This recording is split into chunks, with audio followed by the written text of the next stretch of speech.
¿Cómo llegaste a ser tú? Hablemos de nuestro camino, el que hemos construido con avances y retrocesos.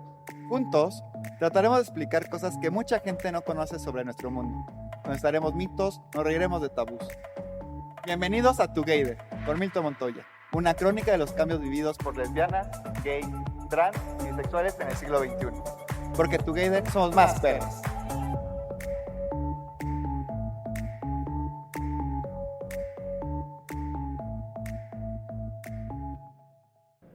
Hola, ¿cómo están? Bienvenidos, bienvenidas, bienvenides a su nuevo episodio de su gran podcast Together.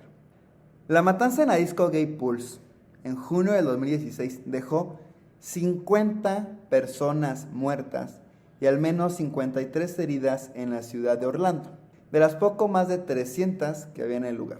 Fue el peor atentado cometido en Estados Unidos desde el 11 de septiembre y el asesino, Omar Sadiki Maten, era un joven musulmán que había jurado lealtad al grupo terrorista Estado Islámico, conocido entre otras atrocidades por arrojar homosexuales de lo alto de los edificios en Siria e Irak. La organización reivindicó el atentado a través de la agencia de noticias AMAC. Maten, que también acabó muerto, tenía 29 años, era estadounidense, nacido en Nueva York de inmigrantes afganos, cuyo padre contó que en un viaje a Miami, realizado poco tiempo antes del atentado, el joven se había enojado mucho porque vio a una pareja gay besándose en público, delante de su exesposa y su hijo, e hizo comentarios homófobos, y ella declaró al Washington Post que lo dejó porque era violento y la golpeaba. Omar era vigilado por el FBI, que lo había investigado en 2013 y 2014 por sospechar que tenía relaciones con grupos terroristas, pero faltaban pruebas. Es parte de lo que se sabe sobre el asesino. Se sabe además que comprar un arma en Estados Unidos es tan fácil como pedir un café en Starbucks y que el lobby de la Asociación Nacional del Rifle y de sectores ultraconservadores de la política, principalmente el Partido Republicano, bloquean cualquier iniciativa para limitar esa locura. Son algunos datos, piezas del rompecabezas. Pero, ¿es solo eso lo que sabemos? No. Aunque nunca se confirme con absoluta certeza si Maten pertenecía o tenía relación con el ISIS, se actuó solo, pero inspirado por la ideología del grupo. No, aunque nunca se confirme con absoluta certeza si Maten pertenecía o tenía relación con el ISIS, sí, actuó solo, pero inspirado por la ideología del grupo. O si era un psicópata suelto, ya sabemos mucho más. Sabemos que la homofobia no nació de un repollo y que nadie trae en su ADN el odio a los gays. Y esa es la cuestión. Si Omar se enojó mucho al ver a dos hombres besándose, como relató su padre, fue porque aprendió un odio que no puede desvincularse de su religión. Del mismo modo que los cientos de asesinatos homófobos que ocurren cada año en México no pueden desvincularse de los discursos homófobos de los pastores evangélicos fundamentalistas. Y todo lo que ha sufrido la minoría homosexual en el mundo occidental de los últimos siglos no puede desvincularse de los discursos escritos en el Vaticano y repetidos por esa gigantesca red de odio anti-gay y represión de la sexualidad llamada Iglesia Católica. Del mismo modo, la pena de prisión o hasta de muerte para los homosexuales en gran parte del mundo árabe no puede desvincularse del discurso de la mayoría de los líderes religiosos musulmanes. Sí, el Estado Islámico nos tira desde la cima de los edificios, pero muchos estados musulmanes con asiento en las Naciones Unidas nos encarcelan o nos ejecutan legalmente, como ya explicamos detalladamente en otro episodio de este podcast. Y muchos líderes de otras religiones no estigmatizadas en el mundo occidental hacen causa común con ellos. Nos siguen matando en nombre de Dios, y la mayoría de los embajadores del cielo en la tierra, esos señores con túnicas de diferente tipo y color, que recitan pasajes de libros sagrados, creen en toda una serie de eventos sobrenaturales que no se le ocurrirían ni a Stephen King y hablan del bien y del mal, del pecado y el infierno y de todas esas cosas. No hacen nada para impedirlo. Al contrario, ayudan a que suceda con sus discursos de odio, su obsesión patológica contra nosotros, sus insultos y mentiras y su lobby descarado contra nuestros derechos civiles. Hay excepciones. Algunas iglesias progresistas, algunos rebeldes en las otras, alguna gente que trata de deshacer la relación entre homofobia y religión, pero mientras sigan siendo minoría y los portavoces de Dios sean esa gente enferma de odio, lo cierto es que Alá no es grande y Jesús no nos ama. Y son un problema para la humanidad, aunque no exista. A lo largo de la semana que comenzó con la masacre de Orlando, muchos esperábamos saber qué decía el Papa argentino. ¿Repudiará el atentado? ¿Se solidarizará con las familias de los fallecidos? ¿Hablará de la homofobia que lo motivó y de sus orígenes religiosos? ¿Aprovechará la ocasión para decir con todas las letras que está mal matar a los gays en nombre de Dios? O mejor aún, que está mal insultarlos, ofenderlos, descalificarlos, tratarlos como una porquería, como ha hecho su iglesia casi desde que existe. Pero la semana terminó y en su cuenta de Twitter en español, con casi 12 millones de seguidores, Francisco no había dicho absolutamente nada. A pesar de que la mayoría de los 50 muertos que decidió ignorar eran de origen hispano, y es probable que muchos fueran católicos. Ni una sola palabra de condena al terrorismo, al fundamentalismo religioso y a la homofobia. Ni una palabra de solidaridad con las víctimas y sus familias. Nada. Tampoco dijo nada en su cuenta en inglés con casi de 10 millones de seguidores, ni en ninguna de las otras. Sumando todos sus perfiles en diferentes idiomas, inclusive en árabe, el Papa tiene la posibilidad de hablarles por Twitter a más de 30 millones de personas de forma directa, que se multiplican por todas las veces que cada mensaje suyo es retuitado por sus seguidores. Es muchísima gente, pero no dijo nada.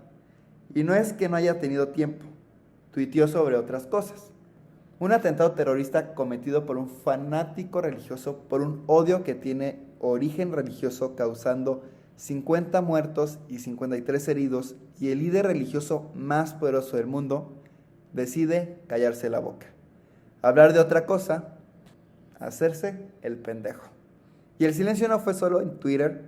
El domingo, unas horas después del atentado, cuando el mundo entero hablaba de ello y los familiares aún esperaban para reconocer los cadáveres de las víctimas, Francisco pronunció su homilía en el jubileo de las personas enfermas y discapacitadas, y no dijo nada sobre la masacre de Orlando.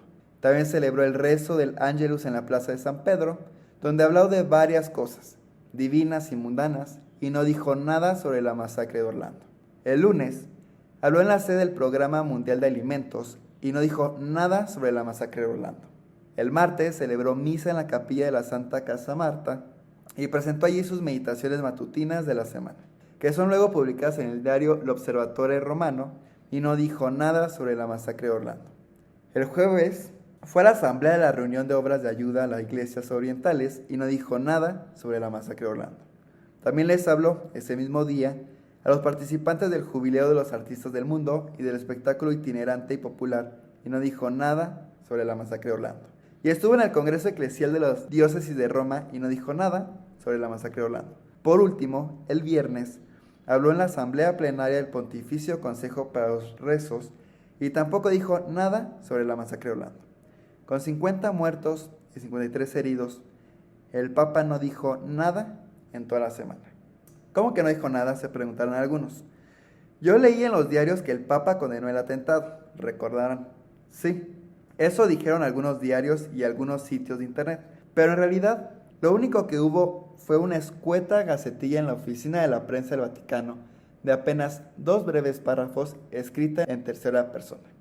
Una gacetilla fría y burocrática que no mencionaba la palabra homofobia ni hacía referencia directa o indirecta a la connotación homófoba del atentado, o a su origen religioso, o al hecho de que las víctimas fueran gays.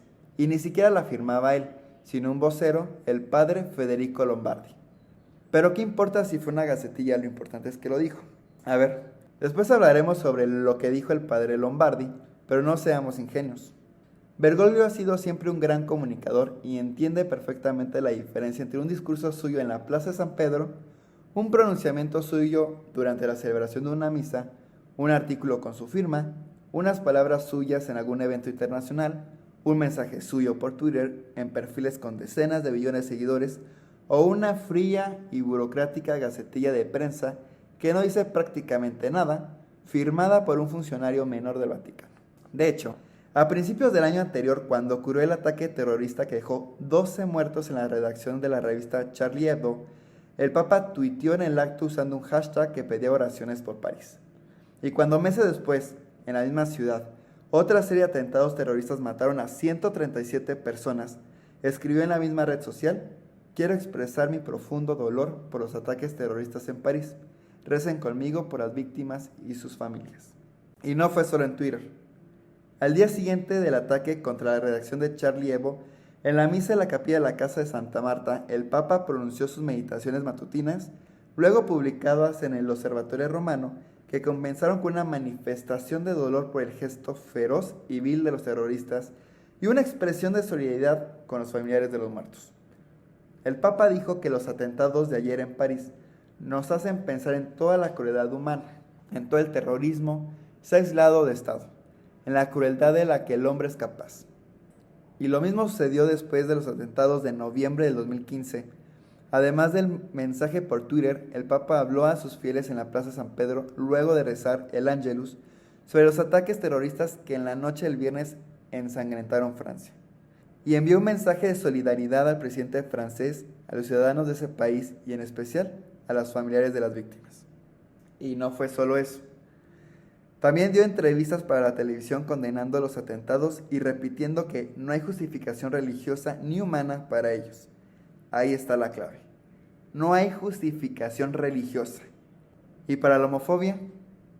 Como dije otras veces, a pesar de su disfraz de pobre, su hablar humilde y su cara de bueno, el Alto Pardal no deja de ser el mismo cínico de siempre. 3 atentados diferentes que conmovieron al mundo, pero apenas en 2 de ellos creyó importante hablar. Lo hizo por televisión, ante los fieles en la Plaza de San Pedro, en la misa, ante los embajadores, en Twitter. No mandó a un funcionario menor a sacar un escueto y frío comunicado. Puso la cara.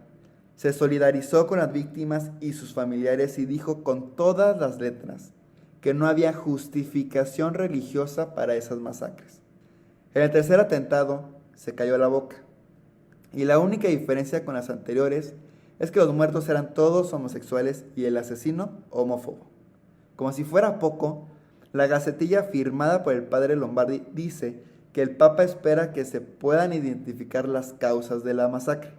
¿Las causas? ¿Que no están ya bastante claras? Homofobia, Francisco. Son apenas 4 sílabas. ¿Tanto cuesta pronunciarlas? ¿Tanto cuesta decir que no hay justificación religiosa para la homofobia?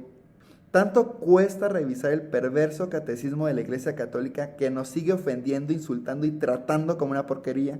¿Tanto cuesta condenar las innumerables manifestaciones de odio contra gays y lesbianas que salen cotidianamente de la boca de curas, obispos y cardenales?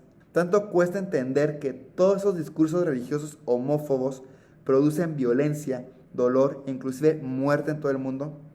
Por tu culpa, por tu grandísima culpa. La tuya y la de otros líderes religiosos que callan, justifican o promueven ese odio. Y mientras hay 50 muertos, Francisco. 50.